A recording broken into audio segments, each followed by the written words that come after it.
मंदिर में किसी का प्रवेश नहीं, मंत्री महामंत्री संतरी सब बाहर रहो, झाड़ू से लेकर के ठाकुर जी की सेवा सब राजा अम्बरीश स्वयं करते हैं। और केवल इतना नहीं, ठाकुर जी के भोग में बनने वाली जो सब्जियां हैं, वो सब्जियां जो खेत में लगती हैं, वो खेती भी खुद करते हैं। उन सब्जियों को तोड़ने भी खुद जाते हैं, उनको धो करके अमनिया करके सब्जी भी स्वयं बनाते हैं, रोटी भी स्वयं सिद्ध करते हैं, श्रृंगार भी स्वयं करते हैं, मंदिर में पोंछा झाड़ू बर्तन सब अपने आप करते हैं। और एक जगह तो वर्णन आता है, अम्बरीश राजा के मन में असंतुष्टि हो गई। कैसी? मैं अभी सेवा में कोई चूक कर रहा हूं, राजा हैं पर सुबह केवल एक बार मुकुट पहनते हैं, पूरी दुनिया को दिखा देते हैं एक बार सभा में, फिर उसके बाद मुकुट उतार करके और स्वाफी वगैरह कमर पर बांध करके और बिल्कुल सेवक बन करके अपरस में सेवा में चले जाते हैं ठाकुर जी की में। एक दिन अम्बरीश राजा के मन में आया कि मुझसे सेवा में कुछ तो छूट रहा है, ऐसी कौन सी सेवा है जो शायद मैं नहीं करता हूं, कहीं और से हो रही है। और तभी उनके मन में क्या आया, आटा गूंद रहे थे, सप्त द्वीपों का राजा अम्बरीश आटा गूंद रहा है, पत्नी को भी अधिकार नहीं है सेवा में आने का, तुम बाहर रहो, बच्चों को संभालो, परिवार को, ठाकुर जी की सेवा में खुद करूंगा। आटा गूंदते गूंदते मन में आया, ये आटा पहले अनाज था, ये आटा कैसे बना? बोले आटा बना पीसने से, किसी ने चक्की में किसी और ने पीसा है। अपने सब सैनिकों को बोले आटा कौन पीसता है? बोले वो लोग पीसते हैं। बोले उनसे कहो चक्की घर पे दे जाए, मैं पीसूंगा खुद, इतनी सेवा भी कोई और नहीं करेगा, ये भी मैं ही करूंगा, मेरे प्रभु हैं, मेरे नाथ हैं, मेरे स्वामी हैं, उनकी सेवा में चूक कैसी? और जब चक्की आ गई घर में, रानी मंत्री संतरी सब सिर पे हाथ धर के बैठे, बोले पागल हो गए हमारे, इनको सप्त द्वीपों का राजा बना किसने दिया है, ये चक्की खुद पीस रहे हैं। और चक्की के पास बैठ करके गेहूं लेकर के डालते जा रहे हैं और अम्बरीश राजा स्वयं अपने हाथों से चक्की पीस रहे हैं।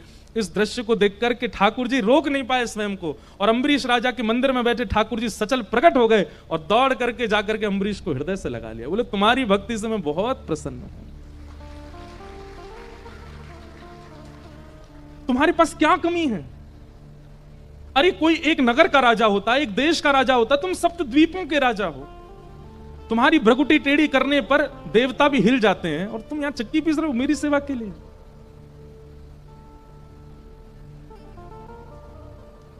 अम्बरीश राजा बोला भगवान आपकी बहुत बड़ी कृपा, आप आए, लेकिन मेरी आपसे प्रार्थना है दोबारा जाके वहीं बैठ जाओ, क्योंकि अभी मेरी सेवा का समय है, मुझे चक्की पीस करके आटा निकाल के गूंद के रोटी बना के भोग लगाना है, भोग में विलंब हो जाएगा, बाद में मिलिएगा मुझसे, आगे पहले जाओ। मतलब ठाकुर जी प्रकट हो गए, उससे प्रसन्न हैं, लेकिन अपनी सेवा नहीं छोड़ रहे हैं। ऐसे सेवा अम्बरीश राजा की। श्रीमद् भागवत में उनको भक्त राज कहा गया है। एक दिन अम्बरीश राजा चक्की पीस रहे थे, जेठ का महीना, भयंकर गर्मी, तो अम्बरीश को पसीने आ गए। अब अपने पसीने नहीं पहुंच रहे हैं, क्यों? क्योंकि कहीं एक बूंद भी गिर गया आटे में तो सेवा खंडित हो जाएगी, तो अपना मुख दूर करके ऐसे चक्की पीस रहे थे।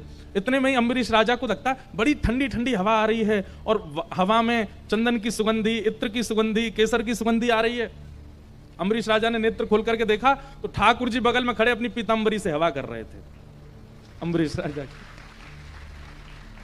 अम्बरीश के तो नेत्र सजल हो गए, चरणों में गिर गया, भगवान ये क्या कर रहे हैं आप, ये आपको शोभा नहीं देता है, आप परमात्मा हैं, आप भक्त की सेवा नहीं कर सकते। तब भगवान कहते हैं अहम भक्त पराधीन। अम्बरीश तुमने कभी विचार किया कि तुम सप्त द्वीपों के राजा हो और पूरा दिन मेरी सेवा में रहते हो, तो सप्त द्वीपों का संचार कैसे होता है? जब भक्त अपना संपूर्ण मुझे निवेदित कर देता है तो फिर उस भक्त का जीवन कैसे चलेगा? यहां लोगों की शिकायत नहीं खत्म होती, महाराज जी नाम जप कैसे करें, क्यों पढ़ाई बच्ची है, नाम जप कैसे करें, अभी तो जॉब बच्ची है, नाम जप कैसे करें, हमें तो घर के लिए कमाना है, गृहस्थाश्रम में रहते हैं, पत्नी के लिए आदि आदि, इतनी शिकायतें करते हैं। पर अम्बरीश तुमने कभी कोई शिकायत नहीं की, तुम पूरे दिन सेवा में रहते हो, तुम कभी सोचते नहीं तुम्हारा घर परिवार चलता कैसे, मैं ही तो चलाता हूं। जब भक्त अपना सर्वस्व मेरे सेवा में अर्पित कर देता है, उस भक्त का सब कुछ संभालने की तुमको आज पता चला कि तुम्हारी हवा में कर रहा हूं, बाकी तो तुम्हारा राज्य पूरा मैं ही चला रहा हूं, क्योंकि तुम पूरे दिन सेवा में रहते हो। ऐसे भक्तराज अम्बरीश।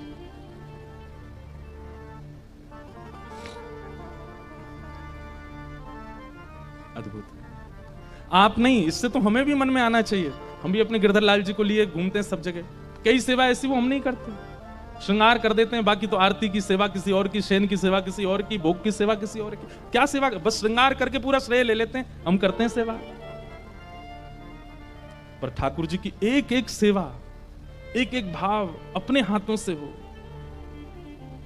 तभी तो ठाकुर जी प्रसन्न होंगे। बुरा नहीं मानिएगा, आजकल माताएं अपने बालकों की सेवा के लिए एक माता जी और रखती हैं, वही गोदी में लेके चलेंगी, वही दूध पिलाती हैं, वही सेवा करती हैं, वही सुलाती हैं, वही उसको सब जगह करती हैं, सब क्रिया, बस श्रेय लेने को। कौन की? इतनी सुंदर लाली को, मेरी है, अरे मेरी लाली आ जा। कई बार तो मैंने देखा वो बालक अपनी मां की गोद में ही रोते हैं, उनके पास जाना है जो सेवा हमारी करते हैं। अरे ये बहुत रो रही है, शांत नहीं हो रही। अरे तुम्हारी बेटी है, तुमसे ही नहीं हो रही। हम ठाकुर जी की सेवा बता रहे हैं मंच पर बैठ के, हाँ अपने खुद की संतानों की सेवा नहीं होती मां से। ठाकुर जी की सेवा तो बहुत दूर की बात है। आप लोग इधर उधर मत देखो, ये सब उसको ढूंढ रहे हैं जिसने अपनी बच्चों की सेवा करवाई किसी से। देख देख, देख तेरे लिए कह रहे हैं महाराज जी। एक प्रकार से हमने ठाकुर जी की सेवा भी ऐसी ही कर दी है। श्रेय लेने को हम बैठे हैं। गिरधरलाल जी कौन के? बोले इंद्रेश जी के हैं। श्रृंगार कौन ने किया? इंद्रेश ने। पर भोग तो कोई और लगाता है, शयन तो कोई और कराता है। आज अम्बरीश राजा की कथा से एक चीज सीखिएगा कि जितनी ज्यादा हो सके सेवा का अधिकार अपने पास रखो। ठाकुर जी आपके लिए आए, वो आपसे सेवा कराना चाहते हैं, वो आपके हैं। शायद हो सकता है कि इस भाव को प्रकट मुझसे भी इसीलिए करा रहे हो कि मैं तेरे संग या मारे ना डोलूं को मुंह डोलना बढ़िया लगा, मुझे या मारे तेरे संग रहूं, तेरे हाथन से सबरी सेवा चाहिए। होता है महीना में एक बार कुछ बना करके पवाते हैं ठाकुर जी को, पर रोज अब वही बात है, फिर ये सारी सेवा में लग जाएं तो फिर ना तो किसी से मिल पाएंगे, ना जुल पाएंगे, ना कहीं जा पाएंगे, फिर बहुत। लेकिन करूंगा जरूर, एक दिन अम्बरीश महाराज जैसी सेवा होगी। आप लोग भी दृढ़ संकल्पित हो, हमारे ठाकुर जी की पूरी सेवा हम करें। ठाकुर जी को प्रसन्न करने के लिए भक्ति भाव में आए हैं। केवल संतुष्टि मिलती है कथा सुन के, इसलिए कथा नहीं सुननी है। इसके बाद क्या? भगवत प्राप्ति हमारी इच्छा है।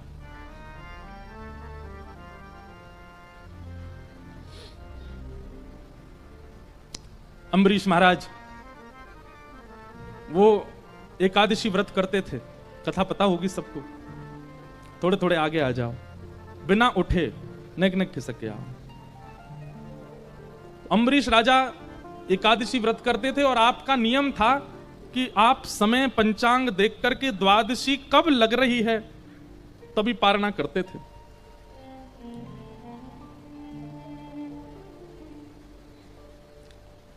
और आपका नियम था कि आप एकादशी के बाद द्वादशी पारणा में पहले वैष्णव संतों को प्रसाद पवाते थे। हर एकादशी पर वैष्णव संतों को प्रसाद पवाने के बाद जब वैष्णव प्रसाद पाकर के चले जाते, उनके प्रसाद को मुख में धारण करके आप अपनी एकादशी व्रत को पूर्ण करते थे। ऐसी एकादशी करते थे अम्बरीश राजा।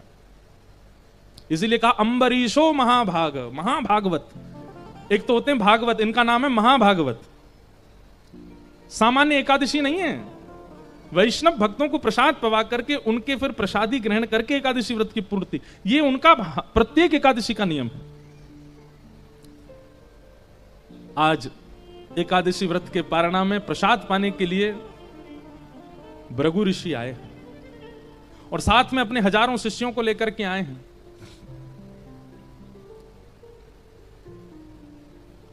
आए, चरण धोए, चरण धो करके उनका तिलक किया, बहु सम्मान किया, माला पहनाई, दक्षिणा प्रदान की।